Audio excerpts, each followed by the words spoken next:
और न्यूज 18 के कार्यक्रम राइजिंग भारत में चुनावी बॉन्ड का मुद्दा भी उठा, जिस पर देश के गृह मंत्री अमित शाह ने बड़ा बयान दिया। अमित शाह ने कहा कि पीएम मोदी ने बॉन्ड लाकर चंदे को पारदर्शी बनाने का काम किया है, लेकिन विपक्ष कट मनी की व्यवस्था करना चाहता है। सबसे पहले जो मुद्दा इस चुनाव के पहले जो गर्म हो गया है वो है इलेक्टोरल बॉन्ड्स का मुद्दा। तो इलेक्टोरल बॉन्ड्स के बारे में मैं ये पहले आपसे जानना चाहता हूं कि आपकी क्या प्रतिक्रिया है। आपको क्या लगता है कि इससे ब्लैक मनी वापस आएगा? जो कॉन्फिडेंशियल नाम थे लोगों के, जिस वजह से लोगों ने इलेक्टोरल बॉन्ड्स खरीदे, वो आज जो है सब सामने आ गए हैं। तो क्या ये उचित है और आप इसके बारे में आगे क्या सोचते हैं? देखिए, भारत की सुप्रीम कोर्ट जो भी फैसला सुनाती है, देश के सभी नागरिक इससे बंधे हुए हैं। हम एक संवैधानिक व्यवस्था में हैं। मैं सुप्रीम कोर्ट के फैसले का सम्मान करता हूं, मगर मेरा व्यक्तिगत मत जरूर देना चाहता हूं कि बॉन्ड से काला धन समाप्त होने के कगार पर था और इस फैसले से चुनावी व्यवस्था में फिर से काले धन का दबदबा बढ़ेगा। इसीलिए राहुल जी के नेतृत्व में पूरा इंडिया अलायंस बॉन्ड के खिलाफ था और वो चाहते थे कि पहले की तरह जो कट मनी आता था वो कट मनी फिर से एक बार राजनीति पर हावी हो। पहले क्या होता था? चंदा कैश में आता था, और चंदा कैश में आता था तो क्या होता था? कोई व्यक्ति मानो 1500 रुपया चंदा जमा कराता था, 100 रुपया वो पार्टी में जमा कराते थे, 1400 रुपया अपने घर ले जाते थे और स्विस बैंक के अंदर या कहीं और जहां टैक्स डिस्क्लोज नहीं होता है, चंदे डिस्क्लोज नहीं होते हैं, धन डिस्क्लोज नहीं होता है, ऐसे देश में ले जाते थे। बॉन्ड आने से ये पूरा पैसा चेक के माध्यम से पार्टी के अकाउंट में जमा होता था। ये पूरी जो जमात है राहुल जी के नेतृत्व में, वो पुरानी चीजों की आदी है। इस दौरान अमित शाह ने विपक्ष को भी घेरा और उस सवाल का भी जवाब दिया जिसमें विरोधी दल केंद्र सरकार पर विपक्षी नेताओं के खिलाफ एनफोर्समेंट डायरेक्टरेट और सीबीआई रेड के आरोप लगाते आ रहे हैं। अमित शाह ने कहा कि विपक्ष चाहता है कि ईडी राजनीतिक दलों के खिलाफ कार्रवाई ही न करे। ऑपोजिशन का कहना है कि ईडी की रेड हो, इनकम टैक्स की रेड हो, सीबीआई की रेड हो, वो हर बार ऑपोजिशन लीडर्स पर ही क्यों पड़ती है? भारतीय जनता पार्टी के लीडर क्या सब साफ सुथरे? ये एकदम सफेद झूठ है। मैं देश की जनता के सामने कहना चाहता हूं, मोदी जी के प्रधानमंत्री बनने के बाद काले धन पर कठोर कार्यवाही हुई है। ईडी काले धन पर कार्यवाही कर रही है और ईडी ने जितनी भी संपत्तियां कुर्क की है उसमें से 5% ही राजनीतिक दलों से जुड़े हुए लोगों की है, 95% काले धन वाले की। ये भी काला ही धन है, मगर वो ऐसा चाहते हैं व्यवस्था जिसमें राजनेता पर कोई कार्यवाही ही न हो। मैं आपको स्पष्टता से बताना चाहता हूं कि 95% कार्यवाही ऐसे लोगों पर हुई है जो राजनीति से जुड़े हुए ही नहीं। और ये बिल्कुल सरासर आरोप।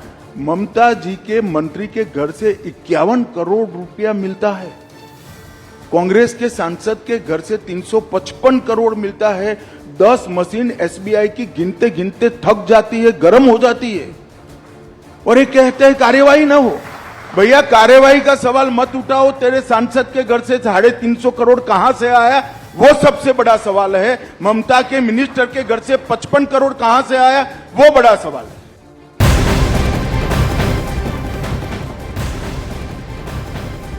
और न्यूज 18 इंडिया मॉर्निंग प्राइम में अब जरा बात सियासी वार पलटवार की करते हैं। प्रधानमंत्री नरेंद्र मोदी ने संजय राउत के दिए विवादास्पद बयान पर बड़ा हमला किया।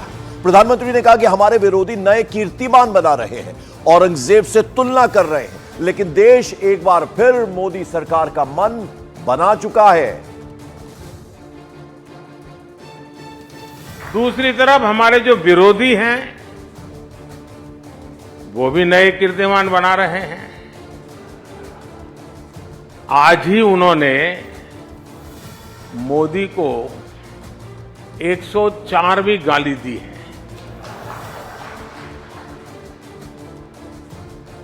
औरंगजेब कहकर नवाजा गया है।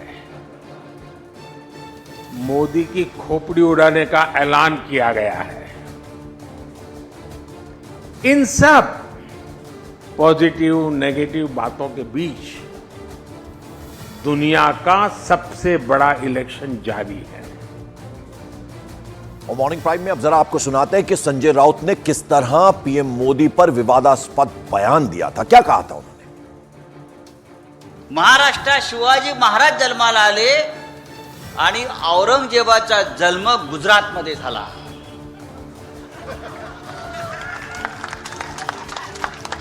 गुजरातमध्ये जिथे मोदी जन्माला आले त्याच्या बाजूला दाहोद नावाचं गाव आहे, तेथे औरंगजेब जन्माला आला आणि म्हणून ही औरंगजेबी वृत्ती गुजरात आणि दिल्लीतून या महाराष्ट्रावर चाल करून येते आहे आणि शिवसेनेच्या विरोधामध्ये, आमच्या स्वाभिमानाच्या विरोधामध्ये. तो प्रधानमंत्री नरेंद्र मोदी पर विवादास्पद बयान देते हुए संजय राउत ने कहा कि महाराष्ट्र में शिवाजी महाराज का जन्म हुआ और गुजरात में औरंगजेब का जन्म हुआ. गुजरात में जहां मोदी का जन्म हुआ उसके ठीक बगल में दाहोद नाम का गांव है, वहां औरंगजेब का जन्म हुआ था. इसलिए यह औरंगजेब की प्रवृत्ति गुजरात और दिल्ली के माध्यम से महाराष्ट्र पर हमारी शिवसेना और महाराष्ट्र के स्वाभिमान के खिलाफ साजिश करते हुए आ रही है, यह कहा संजय राउत. और मॉर्निंग प्राइम में अगली बड़ी खबर आपको बता दें, यूपी सरकार में मंत्री और बीजेपी नेता दानिश आजाद अंसारी ने कहा है कि विपक्ष पूरे तरीके से हताश हो गया है, उनके पास कोई मुद्दा ही नहीं है. आज विपक्ष के पास कोई एजेंडा नहीं और बहुत हताशा भरा विपक्ष का व्यवहार है आज के डेट में. और विपक्ष, अगर विपक्ष वाकई सही मुद्दों पे लड़ाई लड़े तो उसके पास कोई मुद्दे नहीं है. ना रोजगार का कोई मुद्दा उनके पास है, ना ही सुरक्षा का कोई मुद्दा उनके पास है, ना ही उद्योग कल कारखाने का मुद्दा उनके पास है. क्योंकि इन तमाम मुद्दों पे मोदी जी ने ईमानदारी से बीते 10 सालों में काम किया. हमारे देश की क्षमताओं को बढ़ाने के लिए 10 सालों में काम किया. हमारे देश को विकास की तरफ आगे जोड़ने के लिए 10 सालों में काम किया.